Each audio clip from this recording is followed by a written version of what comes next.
What if I told you that failure isn't your enemy, but actually your most powerful teacher? Imagine unlocking a hidden map where every wrong turn guides you toward the right destination. Sounds strange, right? Well, that's exactly what Amy Edmondson reveals in her groundbreaking book, Right Kind of Wrong. This isn't just another "Don't Fear Failure" pep talk. It's a masterclass on how to transform mistakes into stepping stones for success, growth, and even innovation.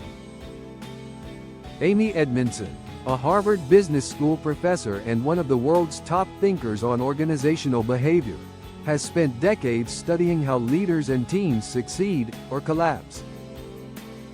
In Right Kind of Wrong, she flips the script on failure. Instead of brushing it off, denying it, or feeling crushed by it, Amy shows us how to decode it, learn from it, and even embrace the right kind of failure. By the end of this summary, you'll walk away knowing exactly how to turn your setbacks into powerful lessons, and why the smartest leaders, companies, and individuals actually seek out the right kinds of mistakes. So let's dive into the game-changing lessons from this book. Lesson 1. Not all failures are created equal. One of the first eye-opening points Amy makes is that failure isn't just one thing. It comes in different shapes and sizes. She categorizes them into 3 types: basic failures, complex failures, and intelligent failures. Basic failures are avoidable errors, like forgetting to lock the door. Complex failures arise when multiple small issues combine, like a system breaking down due to overlooked details. But intelligent failures? Those are the golden ones, where you're experimenting, pushing boundaries, and testing something new. These failures are actually signs of progress. Takeaway: stop lumping all failures into one bucket. Some should be avoided, but others should be celebrated. Lesson 2. Intelligent failures are the birthplace of innovation. When you're testing new ideas, trying experiments, or walking uncharted paths, you're bound to stumble. And that's exactly where breakthroughs happen. Think about how scientific discoveries or great inventions came to life. They weren't perfect on the first try. Intelligent failures are small, calculated risks that push the limits of what's possible. Without them, we'd never move forward. Takeaway: if you want to innovate, you have to be willing to fail intelligently, not avoid failure altogether. Lesson 3. Psychological safety unlocks the power of failure. Amy is well known for her work on psychological safety, creating environments where people feel safe to speak up, share mistakes, and ask questions without fear of punishment. She explains that without psychological safety, people will hide their failures, repeat mistakes, or even cover up problems that could have been prevented. But when teams feel safe, failures become shared learning moments instead of personal disasters. Takeaway: whether in your personal life or workplace, create spaces where mistakes are seen as opportunities for learning, not shame. Lesson 4. Failure without learning is just wasted pain. One of the biggest mistakes people make is moving on from failure too quickly. Instead of reflecting, analyzing, and extracting insights, they bury the experience under frustration or embarrassment. Amy argues that failure only becomes valuable if you study it like a detective. Ask: what went wrong? Why did it happen? What can we do differently next time? This is where resilience and growth are built. Takeaway: don't waste your failures.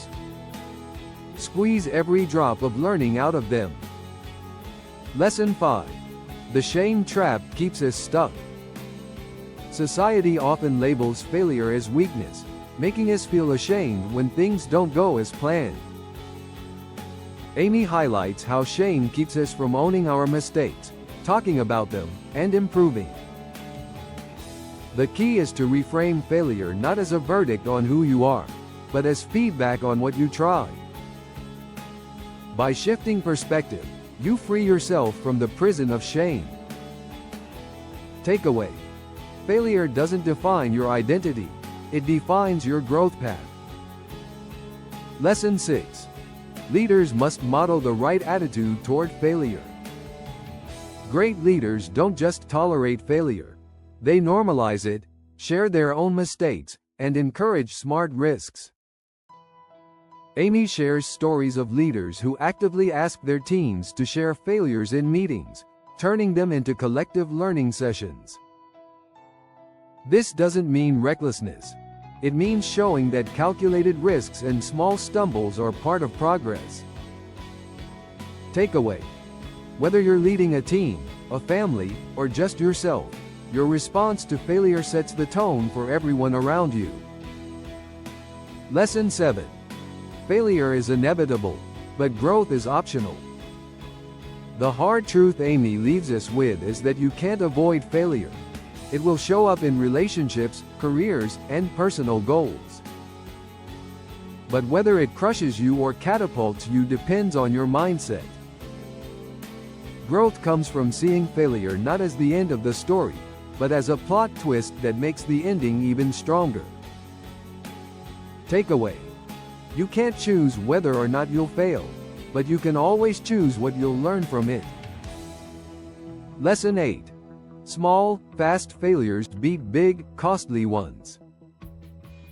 Amy encourages us to design small experiments rather than going all in and risking catastrophic losses. Think of it like taking test runs instead of betting the house. By failing fast and small, you gain insights that help you scale up safely. This mindset is crucial in startups, careers, and even personal goals.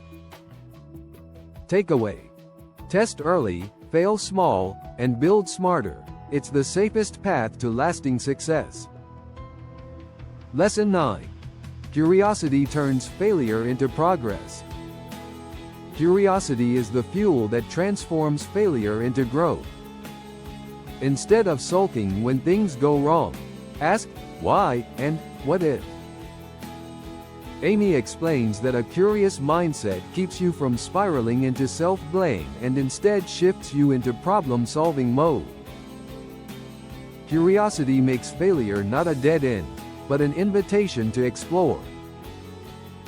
Takeaway: approach every mistake with curiosity, and you'll always come out wiser on the other side. So here's the big question for you. What's one failure in your life that, looking back, was actually the right kind of wrong? Drop your thoughts in the comments. I'd love to hear your stories, and maybe even share a few in future videos. This was Right Kind of Wrong by Amy Edmondson. A brilliant guide that reminds us failure isn't the end, it's the spark for something greater. If you enjoyed this summary, you'll definitely love the other deep dives we've done here on the summary shelf. We bring books to life with lessons you can actually apply, not just skim through. So if you're ready to keep learning, hit that like button, subscribe, and stay tuned, because the next book breakdown might just change the way you see success and failure forever.